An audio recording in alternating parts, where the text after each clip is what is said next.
जी अस्सलाम वालेकुम। कैसे हैं आप? सब खैरियत है? आवाज़ आ रही है आप सबको?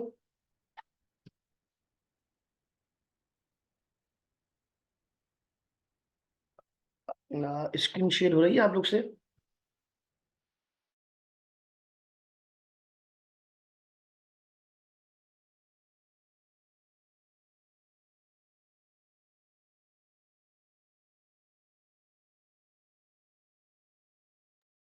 अच्छा, मुझे कोई बताएगा लास्ट क्लास में हमारे पास हमने क्या लेक्चर किया था? थोड़ा सा कोई भी अगर माइक को जो है अनम्यूट कर ले और एक रिव्यू दे दे लास्ट लेक्चर का, कि हमने लास्ट लेक्चर में हमने लेक्चर क्या था, हमने क्या चीज़ को हमने देखा था, क्या स्टडी किया था हमने, ये बताएगा ज़रा। अस्सलाम वालेकुम। जी वालेकुम अस्सलाम। कैसे हैं इब्राहिम खटक साहब? खैरियत है? अल्लाह का शुक्र है सर। आप कैसे हैं? हाँ, मैं अल्लाह का शुक्र है, तबीयत थोड़ी बेहतर है। बस थोड़ा सा गला का चलिए इन्फेक्शन, बहुत थ्रोट इन्फेक्शन हो गया था, जिसकी वजह से ना बात भी नहीं कर पा रहा था, ये सीन था। तो अभी थोड़ी सी रिकवरी है। गोलगप्पे खाए थे, क्या किया था सर? यार गोलगप्पे कहाँ यार, अब तो बहुत सोच समझ के आते हैं असल में। एक तो साइड की, असल में जो साइड की जॉब होती है ना, वो बहुत टफ होती है। पूरा दिन लेबरों जी से मगजमारी करो, और उसके बाद फिर पढ़ाओ, फिर कहीं ना कहीं जरी सी बदतमीजी। फिर कराची का जो वेदर है ना, वो आजकल बहुत चेंज हो रहा है। तो बस जी कहीं ना कहीं जो है ना, बस वो बदतमीजी कर लेते हैं, जिसकी वजह से जो नुकसान हो जाता है। तो उसी का असर है ये एक हफ्ते से, बल्कि एक हफ्ता नहीं, इसको तकरीबन 2 हफ्ते हो गए। एंटीबायोटिक्स की ट्रीटमेंट चल रहा है और बस खत्म ही नहीं हो रहा है, लेकिन ये कि काफी बेहतर है। चले, बहुत बहुत सही। शुक्रिया। Thank you. इब्राहिम साहब, कुछ बताएंगे आप? लास्ट क्लास में लास्ट क्लास में हमने क्या किया था? थोड़ा सा एक, अगर आप लास्ट क्लास में थे। सर एक्टिविटीज ऐड कैसे करनी है वो किया था। और ये गैंट चार्ट का आपने टाइम कैलकुलेशन बताया कि आपने माइन्यूट डिटेल्स में जाने, मतलब मंथ्स को वीक में को डेज में कैसे डिवाइड करना है, ताकि फिर आधा अंदर शेड्यूलिंग में गलती ना आए। जी बिल्कुल। अच्छा, एक्टिविटीज को ऐड नहीं किया था हमने, एक्टिविटी टेबल में कॉलम्स को ऐड किया था। हमने ये देखा था कि हमने एक्टिविटी टेबल जो है हमारे पास, उसमें कॉलम्स को कैसे ऐड करना है, कि हमारे पास कौन कौन से कॉलम्स हैं जो कि हमारे पास एक्टिविटी टेबल में आते हैं। जी तो हमने जो है ना वो देखा था, हमने गैंट चार्ट को बहुत डिटेल में हमने डिस्कस किया था। और ये कि उसमें हमने जो है ईयर्स पर मंथ को देखा था, वीक पर डे को देखा था, ईयर पर वीक को देखा था, क्वार्टर पर ईयर को देखा था। काफी हमने डिटेल में जो है इसमें वर्किंग की थी। साथ साथ हमने अपना जो है एक कॉलम बनाया था हमने। हमने कॉलम, ओके, एक्टिव टेबल में हमने सेट किया था हमने कौन कौन से कॉलम्स करने हैं। तो चले, मैं जो है ना अब कॉलम्स को मैंने बनाए तो थे, लेकिन आई थिंक मैंने शायद उसको सेव नहीं किया। अच्छा, अब उसके बाद कॉलम्स बनाने के बाद ये समझ लें कि ये मेरे पास कॉलम्स था, ये मेरे पास गैंट चार्ट था। ओके। अब मैंने क्या बताया था कि इसके बाद हम इसको सेव करेंगे। जो मैंने वर्किंग किया, लेआउट बनाया, उसको मैं सेव करूंगा। तो मैंने किस तरीके से सेव करना है, यहाँ पे लेआउट का ऑप्शन है। मैंने लेआउट पे आके लेफ्ट क्लिक किया, यहाँ पे ऑप्शन है लेआउट का। मैं लेआउट पे किया, ओपन, सेव एज पे किया, सॉरी सेव एज पे किया। यहाँ से मैंने कहा बेसिक लेआउट, या मैं कहता हूँ कि टाइमलाइन स्केड्यूल लेआउट कहता हूँ मैं। टाइमलाइन स्केड्यूल लेआउट लिखने की जरूरत नहीं है, क्योंकि खुद लेआउट नेम बता रहा है। मैंने लिख दिया बैश 20। आपका कंपनी का नेम है तो अपनी कंपनी का नेम मेंशन करते हैं, ठीक है। मैंने एंटर कर दिया। अब क्या हुआ कि मेरे पास एक ये लेआउट सेव हो गया। अब अगर मैं जब कॉस्ट पे जाऊंगा तो कॉस्ट का नया लेआउट बनाऊंगा, उसको सेव कर लूंगा। और फिर अगर मुझे मूव होना, शिफ्ट होना पड़ेगा कॉस्ट से टाइमलाइन पे, तो मैं सिर्फ लेआउट पे जाके जो है उसको लेआउट चेंज कर लूंगा। वो भी मैं आपको आगे बताऊंगा किस तरीके से होता है। तो अभी इसको यहीं तक समझें इसको। अच्छा, अब मैंने अब मैंने यहाँ पे क्या किया, मैंने यहाँ पे लेआउट अपना बना लिया, ठीक है। अगला अगला काम क्या होता है मेरे पास? अगला काम होता है, हम बनाते हैं कैलेंडर। ठीक है, हम बनाते हैं कैलेंडर। कैलेंडर क्या होता है बेसिकली? आपका, आई थिंक शायद कैलेंडर पे हमने काम किया था। नहीं नहीं, कैलेंडर पे काम नहीं किया था। ओके। अच्छा, अब हम बनाते हैं कैलेंडर। कैलेंडर क्या होता है बेसिकली? कि हमारा जो प्रोजेक्ट, हमारा जो भी प्रोजेक्ट होता है, वो प्रोजेक्ट जो है उस पर कौन सा कैलेंडर इंप्लीमेंट होता है। दो देखिए, कुछ चीज़ें ऐसी होती हैं जो कि हमें ये देखनी होती है कि हमारे कॉन्ट्रैक्ट में क्या कहा जा रहा है। अगर हमारे कॉन्ट्रैक्ट में बताया जा रहा है कि कॉन्ट्रैक्ट में कैलेंडर जो है आपका 7 वर्किंग आवर्स है, 6 वर्किंग आवर्स है, 5 वर्किंग आवर्स है, 10 hours per day, 8 hours per day, सब चीज़ें मेंशन होती हैं। गैजेट हॉलीडेज या पब्लिक हॉलीडेज जो है वो आपको मिल रही हैं या नहीं मिल रही, वो चीज़ मेंशन होती है। ठीक है, कुछ जगह पे कैलेंडर जो है बता रहा होता है कि फ्राइडे ऑफ है, कुछ जगह बता रहा होता है संडे ऑफ है। डिपेंड करता है कि आपका किस नेचर ऑफ प्रोजेक्ट है और किस लोकेशन, किस सिटी में, किस कंट्री में प्रोजेक्ट चल रहा है। अब अगर आप सऊदी में काम कर रहे हैं तो वहाँ पे फ्राइडे ऑफ होता है, संडे ऑन होता है। पाकिस्तान में एक काम कर रहे हैं, एशिया में काम कर रहे हैं, बल्कि मिडिल ईस्ट को हटा के आप कहीं भी काम कर रहे हैं तो वहाँ पे संडे ऑफ होता है, फ्राइडे ऑन होता है। ठीक है, लेकिन आप मिडिल ईस्ट पे चले जाए तो वहाँ पे मोस्टली मोस्टली क्या, वहाँ पे ज़्यादा सब सब जगह जो है ना फ्राइडे ऑफ होता है, संडे ऑन होता है। तो आपने सबसे पहले ये देखना है कि आपका प्रोजेक्ट जो है वो किस टेरिटरी में, किस कंट्री में, किस रीजन में चल रहा है, और उसी हिसाब से आपने देखना है। फिर आपने क्या देखना है कि अभी मैं आपको पॉइंट्स बता रहा हूँ, फिर आपको करके बताऊंगा। फिर आपने देखना है कि मेरा जो कैलेंडर है उसमें वर्किंग आवर्स क्या है। 10 hours per day, 12 hours per day, 14, 16 जो भी है। ठीक है, अगर सपोज आपकी 2 शिफ्टें लग रही है तो आपको 2 वर्किंग आवर्स को बढ़ा दें। अगर सपोज आपके पास 14 घंटे काम हो रहा है तो आप उसको 14 घंटे का 2 शिफ्ट में लग रही है आपके पास। ठीक है, 7-7 घंटे की 2 शिफ्टें लग रही हैं, 8-8 घंटे की 2 शिफ्टें लग रही हैं, तो आप क्या करें, उसको 16 आवर्स पर डे कर दें। ठीक है, अच्छा, उसके बाद आपने देखना है कि आपके वर्किंग डेज क्या क्या है। 5 वर्किंग डेज है, 6 वर्किंग डेज है, 7 वर्किंग डेज है, ये चीज़ आपने डिसाइड करनी है। ठीक है, ये पॉइंट्स कर लें, ये चीज़ें नोट कर लें, या अभी आगे देखेंगे तो नोट बना लीजिएगा, लेकिन इन सब चीज़ों को नोट करते रहें, याद रहे आप लोग को, क्योंकि इंटरव्यूज के क्वेश्चन यही होते हैं। ठीक है, नहीं भी हो तो अगर आपसे बोलेगा कैलेंडर बनाओ, ये करो वो करो, तो आपको पता होना चाहिए सब चीज़ें। उसके बाद फिर हम ये देखते हैं कि हमारे पास पब्लिक हॉलीडे क्या क्या आ रही हैं। अब आप ऐसे प्रोजेक्ट पे हैं जो एक मेगा प्रोजेक्ट है, मल्टीनेशनल प्रोजेक्ट है, जहाँ पे डिफरेंट रिलीजियस के लोग जो है इन्वायरमेंट में काम कर रहे हैं। एक ऐसा इन्वायरमेंट है जहाँ पे डिफरेंट रिलीजियस के लोग काम कर रहे हैं। कुछ क्रिश्चियनिटी के हैं, कुछ क्रिश्चियंस हैं, कुछ मुस्लिम्स हैं, कुछ हिंदू हैं। ठीक है, अब आपने क्या करना है कि जाहिर सी बात है, आपको सबके रिलीजियस का रिस्पेक्ट करना है। आपने आपको सबको देखते हुए रहना है। अब अगर आप ऐसे प्रोजेक्ट पे काम कर रहे हैं जहाँ पे डिफरेंट डिफरेंट रिलीजन्स के लोग काम कर रहे हैं, तो आपने क्या करना है, उन सब की जो भी एक्टिविटीज होंगी, रिलीजियस एक्टिविटी हैं, या उनके जो त्यौहार होंगे, जो भी उनकी एक्टिविटीज होंगी या इवेंट्स होंगे, रिलीजियस इवेंट होंगे, आपने उनको पब्लिक हॉलीडे बनाना है। ठीक है, अब पब्लिक हॉलीडे ऐसे नहीं कि आपने पब्लिक हॉलीडे मतलब कि जैसे मैंने आपको बताया था ना कि हमारे पास different different roles and responsibilities बनती हैं। अब एक समझ लें मिस्टर जॉनी है, वो जो है ग्राउंड फ्लोर के मैकेनिकल ग्राउंड फ्लोर पे जो है सब स्ट्रक्चर देख रहा है कि टावर 1 के, तो वो आपने वहाँ पे उसकी ऑफ लगानी है। ठीक है, कैलेंडर पे। तो ये सब चीज़ें हम देखेंगे कैसे होता है। अच्छा, कुछ जगह ऐसा होता है कि आपके पास मैकेनिकल के भी काम कर रहे हैं, आपके पास सिविल के भी काम कर रहे हैं। ठीक है, तो आपने क्या करना है कि आपने सिविल के भी जो है दोनों टीमें काम करनी है। एक एक क्रिश्चियन है, एक नॉन मुस्लिम है, एक मुस्लिम है सपोज। ठीक है, तो आपने क्या करना है, वहाँ पे भी कैलेंडर का ख्याल रखना है। फिर आपने इस चीज़ को भी देखना है कि आपकी जो अपनी ईद आ रही है, या फिर आपके आशूरा आ रहा है, जो भी मुहर्रम आ रहा है, जो भी आपके ऐसे रिस्पेक्टेड इवेंट्स हैं जो कि अब हमारे पास बहुत माने जाते हैं, बहुत उसकी रिस्पेक्ट की जाती है। आपके 12 रबी अव्वल के इवेंट है, कुछ जगह आपका शब रात की, शब मेराज के दिन है वो इवेंट। वैसे तो ये ऑफिशियल नहीं होती, लेकिन आपको ऑफिशियल्स जो है ना मिलती, आपको मिल जाती है। अगर आप नेट पर सर्च करें पब्लिक हॉलीडे 2024 तो आपको पूरी लिस्ट मिल जाएगी। अब लिस्ट मिल जाएगी, वो तो आपको लिस्ट दे देगा, वो तो आपको गवर्नमेंट की लिस्ट दे देगा, लेकिन आपका गवर्नमेंट प्रोजेक्ट तो नहीं है ना। चले आप मान भी लें कि गवर्नमेंट की तरफ से आपको तो गवर्नमेंट की तरफ से छुट्टी मिलेगी, गवर्नमेंट ने कह दिया चांद रात से छुट्टी है, चांद रात और ईद के 3 दिन, चौथे दिन काम पे जाना है, तो आपने तो जाना है काम पे। लेकिन सपोज आप ऐसी जगह लोकेशन पे काम कर रहे हैं, या आप आउट ऑफ सिटी हैं, आप एक क्या कहते हैं आउटसाइडर है, और आप किसी और सिटी से आगे किसी और सिटी में काम कर रहे हैं, तो कैसे पॉसिबल है कि आप चांद रात को छुट्टी करें और ईद के 3 दिन छुट्टी करें, चौथे दिन आप काम पे आ जाएं? पॉसिबल है? नहीं है पॉसिबल। उसके लिए आपने क्या करना पड़ेगा, अपने कैलेंडर को खुद मॉडिफाई करना पड़ेगा। कुछ चीज़ें ऐसी होती हैं जो कि कॉन्ट्रैक्ट में मेंशन नहीं होती हैं।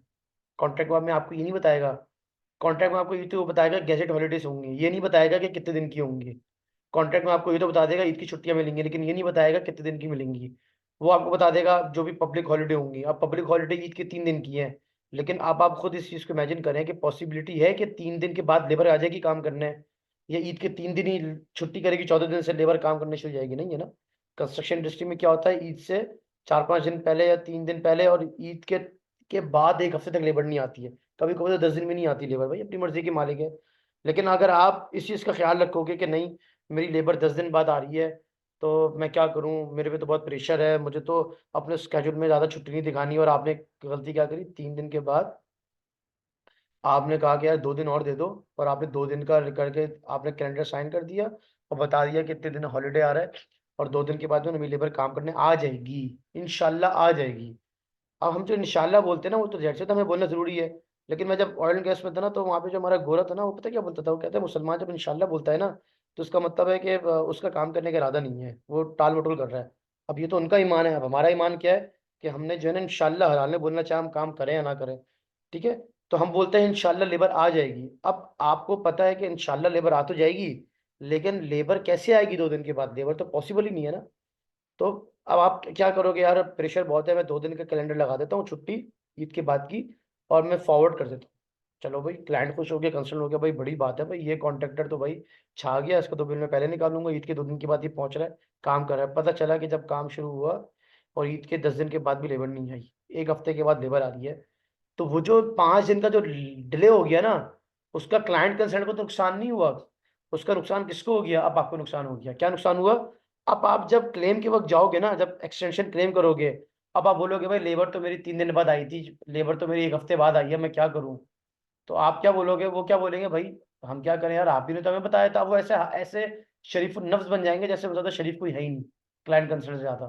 बोलेंगे हमें क्या बता भाई, आप ही ने तो कहा था। आप 10 दिन मांगते हो, आपको क्लाइंट कभी 10 दिन नहीं देता, लेकिन वो तो शरीफ बन जाएंगे क्या, ये हमें क्या पता यार, आपने तो कहा था कि 2 दिन के बाद आ जाएगी। तो हमें इस चीज का ख्याल रखना पड़ता है कि हमें किसी की प्रेशर में प्रेशर में नहीं आना होता है। भाई 10 दिन बाद आएगी तो आएगी, उखाड़ लो जो करना है उखाड़ लो, क्या करोगे सर आप। अब लेबर को मैं गर्दन पकड़ के या किसी को गन पॉइंट पे तो लेके नहीं आ सकता ना भाई, लेबर अपनी मर्जी की मालिक है। हाँ, लेबर से मैं रिक्वेस्ट कर सकता हूँ, ठेकेदार की लेबर से या ठेकेदार से मैं रिक्वेस्ट कर सकता हूँ कि भाई जल्दी आ जाओ, या मैं क्या कर सकता हूँ, ठेकेदार का बिल रोक दूंगा। अब अच्छा लगेगा बिल रोकते हुए, ठीक है। कुछ चीजें ऐसी होती हैं कि कुछ इमोशंस भी आ जाती है ना, पर वहाँ पे ना हमारा पीसी भी पीछे हट जाता है, वहाँ पे सॉफ्टवेयर भी बोलता है भाई अब मैं क्या करूँ यार, मैं अब सॉफ्टवेयर आपका इमोशंस पे तो काम नहीं कर रहा ना, वो इमोशनल आप उसको ब्लैकमेल कर रही है, सॉफ्टवेयर को कर सकते हैं, कहीं पे है ऑप्शन कि P6 को आप इमोशनल ब्लैकमेल कर रहे हैं, भाई लेबर को 3 दिन की छुट्टी है, लेबर 3 दिन के बाद आएगी, या लेबर बीमार हो गई, या लेबर के किसी का इंतकाल हो गया, लेबर अब कभी कभी ऐसा होता है एक ही खानदान के 8-8 लेबर काम कर रही होती है, एक का इंतकाल होता है या एक की शादी होती है, 8 के 8 के सारी छुट्टी पे चले जाते हैं। अब ठेकेदार बोलता है भाई मैं क्या करूं, मेरे खानदान के ही हैं, या ठेकेदार के खानदान के होते हैं, ठेकेदार किसी खानदान में शादी होती है, ठेकेदार जाता है तो सारी की सारी लेबर चली जाती है। अब क्या होता है कि आपको लॉस हो रहा होता है। ये चीजें ऐसी हैं जो कि डिस्कशन पे तो बहुत लंबी लंबी है, लेकिन इसका इम्पैक्ट कैलेंडर पे पड़ता है, ठीक है, इसका इम्पैक्ट कैलेंडर पड़ता है। और जब आप कैलेंडर सही नहीं लगाएंगे, तो ऑटोमेटिकली आपका जो स्केड्यूल होगा ना, वो आपको डिले दिखाना शुरू कर देगा। अब आप, ये भी नहीं मैं कह रहा कि भाई लेबर 7 दिन के बाद आ रही है, 10 दिन के बाद आ रही है, तो आप 10 दिन का क्या कहते हैं यहाँ पे लैग दे दो, नहीं ऐसा भी नहीं है। एक रियलिस्टिक अप्रोच लगानी पड़ती है कि आप लेबर को बोलो कि यार, कुछ लेबर को आपने लोकल हायर करके आपने काम शुरू करा दिया, दिखाना शुरू कर दिया, या किसी और ठेकेदार की लेबर लेके जो आ गई उससे काम शुरू कर दिया, तो ये आपको सारे बैलेंस करना पड़ता है, ठीक है। बहुत लंबी डिस्कशन हो गई कैलेंडर पे। अब हम जाते हैं कैलेंडर बनता किस तरीके से। आप जाए इंटरप्राइज पे, इंटरप्राइज पे जाने के बाद आप जाए कैलेंडर पे, ठीक है। अब आप जब कैलेंडर पे जाएंगे, तो यहाँ पे 3 तरह के कैलेंडर होते हैं, एक होता है ग्लोबल, एक होता है रिसोर्स, एक होता है प्रोजेक्ट। हमारा जो काम है ना, वो सिर्फ ग्लोबल और प्रोजेक्ट पे कैलेंडर काम है, जो कि ओवरऑल मैक्सिमम जगह जो है यही काम हो रहा होता है, रिसोर्सेज पे काम नहीं होता। ग्लोबल कैलेंडर क्या होता है कि मैं एक ऐसा कैलेंडर बना रहा हूँ जो कि ग्लोबली सब पे इम्प्लीमेंट हो रहा है, सारे प्रोजेक्ट पे इम्प्लीमेंट हो रहा है। अब आप कराची में रहकर 10 प्रोजेक्ट पे काम कर रहे हैं, आपने एक ग्लोबल कैलेंडर बना लिया। अब इसका मतलब क्या हुआ कि वो एक ही कैलेंडर सारे के सारे प्रोजेक्ट पे इम्प्लीमेंट हो रहा है, ठीक है। ये होता है जुगाड़ तरीका। क्या होता है जुगाड़ तरीका, जुगाड़ तरीका कि आपने एक ही कैलेंडर बना लिया और सब पे इम्प्लीमेंट कर लिया। कुछ जगह पे जुगाड़ नहीं होता, कुछ जगह पे जुगाड़ होता है। कुछ जगह पे अगर आप एक ही प्रोजेक्ट पे काम कर रहे हैं, तो आप वहाँ पे ग्लोबल कैलेंडर पे काम करें तो ग्लोबली कंसिडर करता रहेगा, लेकिन वो भी जुगाड़ है। सही तरीका क्या है वो भी मैं आपको बताऊंगा। अब आपने ग्लोबल कैलेंडर बना लिया, ग्लोबली मतलब कि आपको सब पे इम्प्लीमेंट हो रहा है। फिर दूसरा होता है प्रोजेक्ट कैलेंडर। प्रोजेक्ट कैलेंडर क्या होता है कि जब आप किसी प्रोजेक्ट पे काम कर रहे होते हैं, तो आप जब उस प्रोजेक्ट में, जब प्रोजेक्ट में एंटर होते हैं या उस प्रोजेक्ट में जाते हैं, तो आप क्या हो जाता है, आप बताते हैं कि मैं इस प्रोजेक्ट, अभी आप सपोज मैं कहता हूँ आप जा रहे हैं कराची में, ठीक है, आप कराची आ रहे हैं, आप कराची में कहाँ आ रहे हैं, नहीं भाई मैं कराची में आ रहा हूँ, भाई कराची में किधर आ रहा हूँ, मैं बैरी टाउन में आ रहा हूँ या डीएचए सिटी में आ रहा हूँ, ठीक है। अब आप डीएचए सिटी में आ गए, अब मैंने पूछा भाई डीएचए सिटी में कहाँ पर हो, तो आप कह रहे हैं मैं डीएचए सिटी में हूँ, तो भाई डीएचए सिटी में कहाँ पर हो, आपने कहा सेक्टर 1 में हूँ। चलो भाई सेक्टर 1 में हूँ। अब सेक्टर 1 पे हूँ भाई, सेक्टर 1 में कहाँ पर हो, मैं तो सेक्टर 1 पे हूँ, सेक्टर 1 में किस लोकेशन पे हो, आपने कहा सेक्टर 1A बी में हूँ, ठीक है। अब आप बी में तो आ गए, अब बी में इंफ्रा का काम चल रहा है, बी में इलेक्ट्रिकल का काम है, मैकेनिकल का काम है, मस्जिद बन रही है, रोड बन रही है, इंफ्रा का हाईरेस बहुत काम हो रहा है। अब आप कह रहे हो मैं बी में काम कर रहा हूँ, भाई बी में हो किधर बी में, किस नेचर ऑफ प्रोजेक्ट पे काम खड़े हुए हो, आप बताओगे भाई मैं किस में हूँ, मैं इंफ्रा के प्रोजेक्ट पे हूँ या मैं बिल्डिंग के प्रोजेक्ट पे हूँ, और बिल्डिंग के प्रोजेक्ट की ये लोकेशन है, ये कंपनी का नेम है, तो आप क्या हुआ कि उस प्रोजेक्ट के अंडर अंदर एंटर हो गए ना। अब आपको क्या, अभी आप पहले क्या था डीएचसीटी में ग्लोबली काम कर रहे थे, तो अब आप जब अंदर एंटर हुए तो आपको पता चला कि जब मैं अंदर गया तो मुझे पता चला वहाँ पे डिफरेंट नेचर ऑफ प्रोजेक्ट के काम चल रहे हैं। इसी तरीके से जब आप अंदर और चले गए तो आपको पता चल गया मैं बिल्डिंग के प्रोजेक्ट पे आ गया। तो अभी अभी जो बिल्डिंग का प्रोजेक्ट है ना, ये बेसिकली आपका होगा कैलेंडर, ठीक है। एग्जाम्पल दिए ताकि समझने के लिए कि आपने क्या करना है, ग्लोबल से कैलेंडर बनाने के बाद आपने अपने प्रोजेक्ट को कैलेंडर बना के अपने प्रोजेक्ट पर साइन करना है, ठीक है। अब इससे फायदा क्या होगा, अब इससे फायदा ये होगा कि अब आपको जब 3-4 प्रोजेक्ट पे आप एक साथ काम कर रहे होंगे, तो जब सपोज प्रोजेक्ट ए आप दो प्रोजेक्ट पे काम कर रहे हैं, प्रोजेक्ट ए और प्रोजेक्ट बी, प्रोजेक्ट ए का कैलेंडर बनाया आपने, कैलेंडर है, प्रोजेक्ट बी का कैलेंडर बनाया आपने, कैलेंडर बी। अब कैलेंडर ए और बी आपने ग्लोबली तो बना लिया, लेकिन आपने प्रोजेक्ट का नहीं बनाया, तो वो क्या करेगा, किसी एक को उठा के जिसपे ये डिफॉल्ट हुआ होगा, ये जो डिफॉल्ट दिख रहा है ना, चेक दिख रहा है, जिस पर डिफॉल्ट हुआ होगा ये उसको उठा के चला देगा, किसी भी चला देगा। अब आप बोलेंगे यार ये तो बड़ा मसला हो गया, ए में तो मैंने 5-6 दिन काम करना था, बी में 7 दिन काम करना था, ये तो डिफॉल्ट, ये तो क्यों आ रहा है, आप परेशान घूम रहे फिर रहे, आपको समझ में नहीं आ रहा क्योंकि आपने कैलेंडर ही गलत बनाया। लेकिन आप ग्लोबल में ही कैलेंडर ए और कैलेंडर बी बनाने के बाद प्रोजेक्ट ए पे जाके जब आप प्रोजेक्ट पे जाएंगे, कैलेंडर के प्रोजेक्ट में जब आप अपने प्रोजेक्ट पे जाएंगे, प्रोजेक्ट ए पे जाएंगे, वहां जाके कैलेंडर पे जाके प्रोजेक्ट पे साइन करेंगे, कैलेंडर को प्रोजेक्ट ए पे और कैलेंडर बी को प्रोजेक्ट बी पे साइन करेंगे, तो क्या होगा कि वो प्रोजेक्ट ए वाला जो है कैलेंडर ए उठाएगा, प्रोजेक्ट बी वाला प्रोजेक्ट बी में उठाएगा। भले आपका यहाँ पे वो भले भले चल रहा है ना, भले आजकल भले भले, तो भले आपका यहाँ पे जो है ना डिफॉल्ट किसी भी हो, डिफॉल्ट पे चेक किसी भी हो, कोई फर्क नहीं पड़ता। लेकिन अगर आपने प्रोजेक्ट पे, अब आप ये देखें कि मेरे पास यहाँ पे प्रोजेक्ट पे कोई कैलेंडर नहीं लगा हुआ क्योंकि मैंने अभी बनाया ही नहीं है, डिफॉल्ट बता रहे थे सारे कैलेंडर, चेक भी दिखा रहा है अभी। अभी क्या मतलब हुआ कि मेरे पास इस प्रोजेक्ट पे जो कैलेंडर लगा हुआ है वो क्या लगा हुआ है, बैच 18 का लगा हुआ है, क्योंकि मैंने अभी प्रोजेक्ट पे कैलेंडर को डाला ही नहीं, मैंने अभी उसको इनहेरिट नहीं किया। प्रोजेक्ट कैलेंडर इनहेरिट कहाँ से होता है, ग्लोबल से होता है, ठीक है। तो हमने सबसे पहले ये चीज देखनी है। तो प्रोजेक्ट कैलेंडर क्या होता है कि जो स्पेसिफिक प्रोजेक्ट पे आप काम कर रहे हैं उसका जो कैलेंडर होता है वो आपका होता है प्रोजेक्ट कैलेंडर, ठीक है। रिसोर्स कैलेंडर क्या होता है, कोई थर्ड पार्टी इन्वॉल्वमेंट हो रही है, कोई इनसे एक्सट्रैक्शन के लिए आ रहा है, वो बेकार है, थर्ड रिसोर्स कैलेंडर की हमें यहाँ पे कोई जरूरत नहीं है। रिसोर्स कैलेंडर दूसरे कहाँ लग रहा होता है, ये वो रिसोर्स कैलेंडर नहीं जो रिसोर्सेज पे लग रहा होता है, रिसोर्सेज बना के लग रहा होता है, ये दूसरा रिसोर्स कैलेंडर है जो कि हमारे किसी काम का नहीं है, ठीक है। बहुत से ऐसी चीज़ें होंगी जो हमारे काम की नहीं होगी, जहाँ रिसोर्स कैलेंडर की जरूरत पड़ेगी मैं आपको बताऊंगा। तो सबसे पहले हम क्या करेंगे, यहाँ पे करेंगे ग्लोबल पे आके ऐड, सबसे पहले क्या स्टेप होगा कि हम ग्लोबल कैलेंडर बनाएंगे, उसको फिर प्रोजेक्ट पे लेके जाएंगे। अब जब मैंने ऐड किया तो यहाँ पे आपके सामने बहुत सारे कैलेंडर आए, यहाँ पे दे रहा है corporate standard full time, batch 18, batch 16 मैंने बनाए हुए, बैंक बहुत सारे बने पड़े हुए हैं। आपने क्या करना है, कॉर्पोरेट स्टैंडर्ड फुल टाइम है, इसको सिलेक्ट करना है क्योंकि ये एक बेसिक है और इसमें बहुत सारे ऑप्शन बंद होते हैं तो हमें खोलने में आसानी होगा, ठीक है, ताकि आपको समझ में आ जाए, इसमें कोई गैजेट हॉलीडे नहीं लगा हुआ होता। मैं भी आपको आगे बताऊंगा। तो यहाँ पे आपने क्या लिखना है, अपने कैलेंडर का नेम देना है, मैंने कहा बैच 20 मेरे कैलेंडर का नेम है, बाय डिफॉल्ट करने की जरूरत नहीं है। बाय डिफॉल्ट का मतलब ये कि आप किसी एक्टिविटी पे कैलेंडर असाइन ना करें तो ऑटोमेटिकली वो इसको उठा लेगा, लेकिन आज जब एक्टिविटी पे असाइन कर लेंगे तो वो बाय डिफॉल्ट को नहीं उठाएगा, ठीक है। अब बैच 20 पे आप गए, बैच 20 को क्लिक किया, आप गए मॉडिफाई पे। अब जब मॉडिफाई पे किया तो आप देखें यहाँ पे आपके पास कैलेंडर आ रहा है बना हुआ, दो ऑप्शन आ रहे हैं ऊपर, total work hours per day, detail work hours per day, दो ऑप्शन आ रहे हैं। हम सबसे पहले total work hours per day को देखेंगे। Total work hours per day क्या कह रहा है, total work hours per day आपसे कह रहा है, क्या कह रहा है भाई, वो कह रहा है कि ये आपका पूरा विंडो है, उसमें बता रहा है फरवरी मार्च अप्रैल मई जून जुलाई अगस्त, पूरा कैलेंडर दिखा रहा है। यहाँ दिखा रहा है कि ये जो है आपका स्टैंडर्ड है, ये आपका नॉन वर्क है और ये एक्सेप्शन है। एक्सेप्शन का मतलब कि स्टैंडर्ड में अगर कह रहा हूँ कि 10 घंटे काम हो रहा है और मैं उसको 9 घंटे कर देता हूँ तो वो एक्सेप्शन केस हो जाएगा, ठीक है, वो किसी एक दिन होगा। अब आप देखें यहाँ पे सब पे मैंने क्लिक कर रहा हूँ तो यहाँ पे क्या दे रहा है, working hours 8 hours per day. मैं कहता हूँ कि जुम्मे को मैं 8 घंटे की जगह मैं सिर्फ 5 घंटे काम करूंगा, तो आप देखिए उसने कलर चेंज कर दिया, सही है। अब वो सिर्फ यही जुम्मे हुआ, क्योंकि मैं अगर यहाँ से किसी को सेलेक्ट करके करूंगा तो सिर्फ यही जुम्मे, यही फ्राइडे को मेरे पास वर्किंग आएगा। मैंने इसको स्टैंडर्ड कर दिया, ठीक है। अब मेरे पास क्या हुआ, 8 आवर्स पर डे दिखा रहा है। दूसरा क्या दिखा रहा है कि यहाँ पे मेरे पास 0 दिखा रहा है, इसका मतलब है ये नॉन वर्क है, ठीक है। ये बिल्कुल हाईलाइटेड नहीं हो रहा है, ये नॉन वर्क है। तो उसका मतलब है कि यहाँ पे मेरे पास कोई working working hours working day नहीं है, सैटरडे संडे ऑफ दिखा रहा है। अब ये तो बड़ा मसला हो गया भाई, सैटरडे संडे ऑफ दिखा रहा है, हमें तो सैटरडे ऑन करना है। तो परेशानी की कोई बात ही नहीं है भाई, इसका बहुत आसान तरीका है।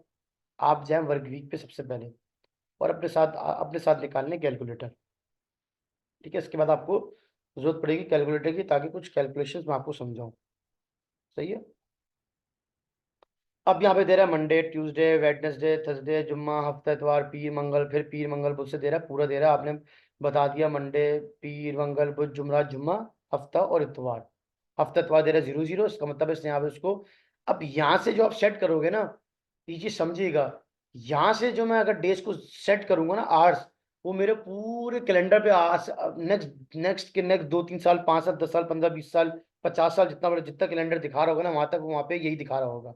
लेकिन अगर मैं यहाँ से जाके किसी को कम करूंगा ना वर्किंग आवर्स, तो वो सिर्फ इसी दिन का दिखाएगा, ठीक है। लेकिन अगर मैं वर्क वीक पे जाके किसी भी डे को दिखाऊंगा ना, मैं कहता हूँ जुमरात को मैं 5 घंटे काम करूंगा, तो वो नेक्स्ट 25 साल के जितने भी जुमरात आ रहे होंगे सबको 5 5 घंटे कर देगा। लेकिन मैं अगर यहाँ से जाके कहता हूँ कि सिर्फ मार्च की 14 तारीख की जो जुमरात आ रही है उसको मैं 5 घंटे काम करूंगा, तो वो सिर्फ उसी डे पे लाके जो है ना कैलेंडर को असाइन करेगा, ठीक है। अब मैंने क्या किया, मैंने वर्क वीक खोला। मैंने वर्क वीक खोलने के बाद मैंने कहा भाई मैंने तो 10 घंटे काम करने हैं। ये तो 8 घंटे बता रहा है, तो मैंने क्या किया, 10 आवर्स पर डे सबको कर दिया टेंस, और मैंने कहा सैटरडे ऑन है, मैंने 10 आवर्स लिखा और मैंने कर दिया ओके, ठीक है। मैंने क्या किया, 10 10 घंटे काम कर दिया। मुझे 12 घंटे करना है, 10 घंटे करना है, 14 घंटे करना है, तो वहाँ पे डिपेंड करता है, मैंने ओके कर दिया। फिर आया मेरे पास टाइम पीरियड। फिर क्या आया मेरे पास, टाइम पीरियड। मैंने टाइम पीरियड पे क्लिक किया। अच्छा, अब जब टाइम पीरियड पे क्लिक किया तो यहाँ पे मुझसे वो पूछ रहा है, टाइम पीरियड की एक शीट आ गई है। अब मुझे उसको बताना है, ये चीज़ बहुत ज़रूरी है, क्योंकि अक्सर क्या होता है कि हम अगर टाइम पीरियड ना दें तो वो कैलकुलेशन को गलत कर देता है। कभी वो 10 घंटे को 9 बजे से उठा लेगा, कभी 10 बजे से उठा लेगा, कभी एक दिन को 2 दिन में ख़त्म दिखा रहा होगा, कभी एक दिन को जो है आधे दिन पे ख़त्म दिखा रहा होगा। अजीब तितर तितर बजर कर देगा, ठीक है। तो हमने क्या करना है, कैलकुलेशंस को देखें। अभी मैं आपको सारी सेटिंग्स उसकी जो है ना बेसिक्स करवा रहा हूँ, पीछे बैकग्राउंड की कैलकुलेशंस करवा रहा हूँ। अभी आप लोग बोलेंगे यार थोड़ा सा लेट भी हो गया कोर्स, वैसे मेरी तबीयत की वजह से यार 2 3 क्लासेस हो गई हैं अभी तक, तो हमें ये नहीं पता चला कि यार एक्टिविटी ऐड कैसे करते हैं। करेंगे, सब करेंगे इंशाल्लाह। पहले पीछे की प्रोग्रामिंग आप लोग बेसिक पता चल जाए ना, कि आपको पता है कि साइकिल चलानी है तो जो है ना साइकिल के 2 पहिए, तो आपने 3 पहिए लगा के 4 पहिए लगा के साइकिल चला रहे हैं, पहले हाथ साफ हो जाए। फिर उसके बाद फिर आप उसके पहिए हटा के 2 पहियों पे आप टू व्हीलर पे चला रहे हैं, ठीक है। इससे पेंडल आपके पास पड़ा, आपको पता है कि पेंडल कैसे चलाना है, तो चीज़ आपको पता है। तो आपको जब बेसिक ही नहीं पता होगा कैलकुलेशंस पीछे की किस तरीके से चल रहा है, तो आपको एक्टिविटी ऐड करना कौन सा बड़ा काम है। मैंने आपको बताया ना, एक्टिविटी ऐड, WBS करना, टाइमलाइन शेड्यूल करना, ये आपको यूट्यूब से भी मिल जाएंगी, कोई मसले की बात नहीं है। लेकिन ये जो मैं बता रहा हूँ ना, इतना डिटेल में आपको कोई भी नहीं बताएगा जितने डिटेल में आपको बता रहा हूँ, ठीक है। अब यहाँ पे आया वर्किंग आवर्स। हमारे वर्किंग आवर्स कितना था, 10 आवर्स पर डे। कितने दिन काम हो रहे हैं, 6 दिन, आपने कर दिया इसको 60, ठीक है। वर्किंग आवर्स पर मंथ, अब मैं अज्यूम कर रहा हूँ कि मेरे महीने में 4 छुट्टियां आ रही हैं, तो मैं 26 दिन काम कर रहा हूँ। तो 26 दिन को मैंने 10 से मल्टीप्लाई कर दिया, तो मेरे पास क्या बन गया, 260 आवर्स पर मंथ। और 260 आवर्स पर मंथ अगर मेरे एक महीने में बन रहे हैं, तो मेरे पूरे साल के कितने बन रहे हैं, मैंने 12 से मल्टीप्लाई कर दी, तो मैंने बन गया 3120। ये मैंने पूरी कैलकुलेट। अब आप देखें पहले कैलकुलेशंस क्या थी, अब कैलकुलेशंस क्या हो गई हैं। मैंने क्या कर दिया, इसको कर दिया ओके,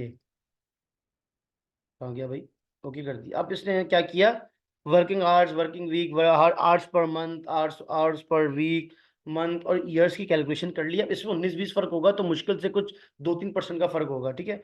और यहाँ पे उसने बता दिया भाई सैटरडे आपने काम करना है, छुट्टी नहीं है आपकी हफ्ते की, आपने इतवार की छुट्टी करनी है। लेकिन बदकिस्मती से हमारी कॉन्ट्रैक्टर साइड में इतवार को भी जो है वो छुट्टी नहीं होती है, इतवार को भी काम कर रहे होते हैं। बदकिस्मती से लेबर डे वाले दिन लेबर काम कर रही होती है और स्टाफ जो है वो काम कर रहा होता है। बदकिस्मती से कश्मीर डे वाले दिन पूरा स्टाफ क्या कहते हैं काम कर रहा होता है, और कश्मीर हमारे पास कश्मीर रो रहा होता है। तो ये हकीकत है, ये हमारे साथ ना लेबर लॉ कुछ नहीं है, किसी चीज़ की कुछ नहीं है, ठीक है। तो खैर, अब मैंने यहाँ पे क्या किया, संडे को मैंने बता दिया संडे मेरा नॉन वर्क है, सही है। और मेरा सैटरडे जो वर्किंग डे, अब यहाँ तक तो बात क्लियर आ गई है। अब उसके बाद मैं आऊंगा detail work hours per day. अब ये चीज से आपको क्या हो रहा है कि आपने कैलेंडर में ये तो सेट कर दिया कि मैंने कितने घंटे काम करने हैं, किस किस दिन काम करना है, ठीक है। अच्छा, इसमें एक चीज और सेट करनी है, भी बताता हूँ आपको।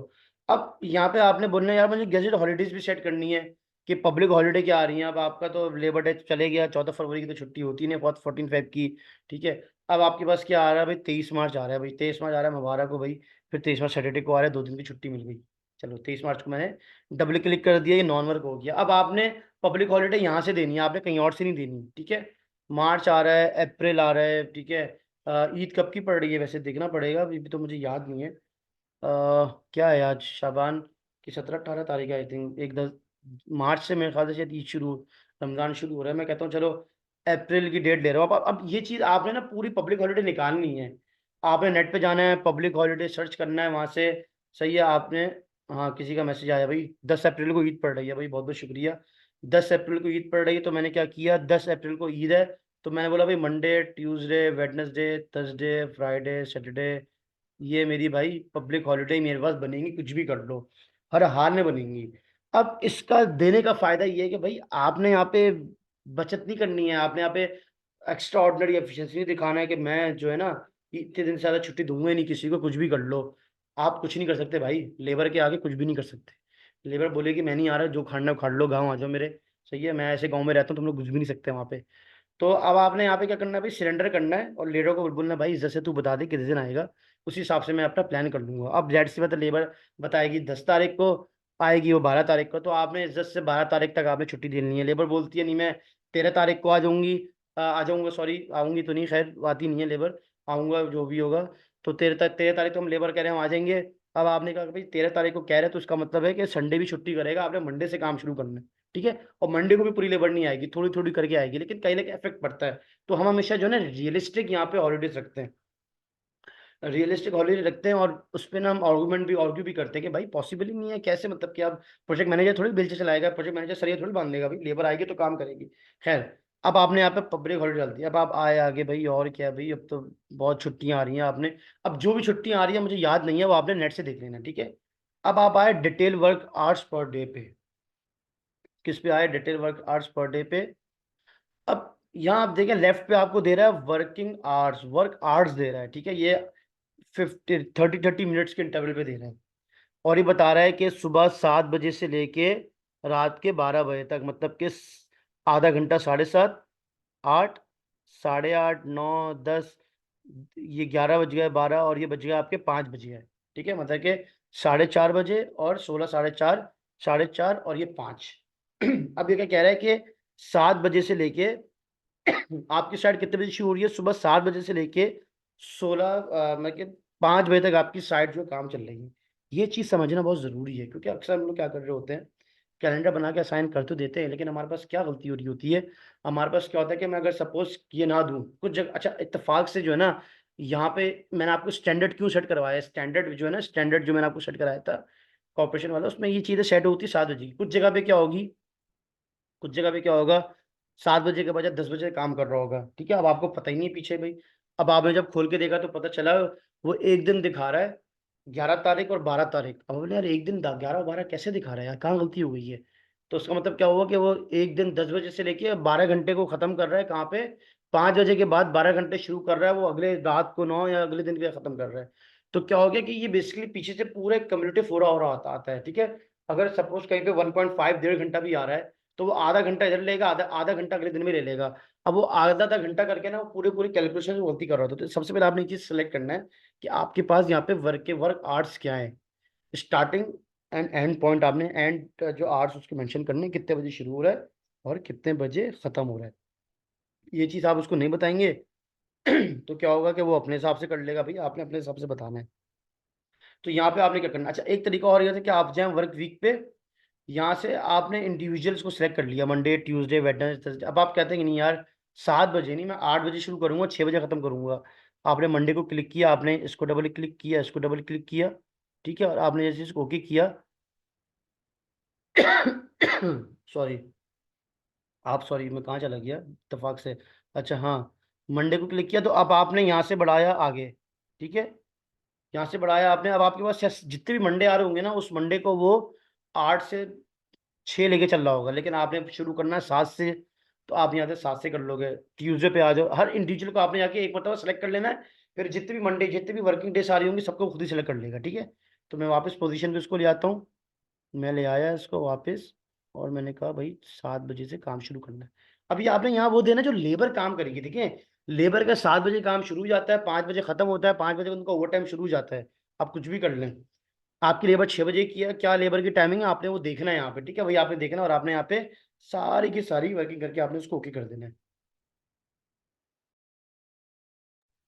अब क्या हुआ कि आपने यहाँ पे टाइम पीरियड आपने भी सेट किया हुआ था, आपका टाइम पीरियड भी यहाँ पे सेट हो गया, ओके किया, आपका दोनों आपका हो गया, आपने कर दिया ओके। अब आपने ग्लोबल तो कैलेंडर बना लिया, अब आप गए प्रोजेक्ट पे। अब आपने भी प्रोजेक्ट पे उसको साइन करना है, कैसे? सिंपल, आपने करना है यहाँ पे ऐड। ऐड करने के बाद आपका कौन सा कैलेंडर था? बैच 20। आपने बैच 20 पे डबल क्लिक किया, यहाँ पे लिखा आपने बैच 20 कैलेंडर, ठीक है। इसके बाद क्लास जो है ना 1 मिनट के बाद डिकनेक्ट हो जाती है, तो हम जो है ना फिर इसको कंटिन्यू करते हैं।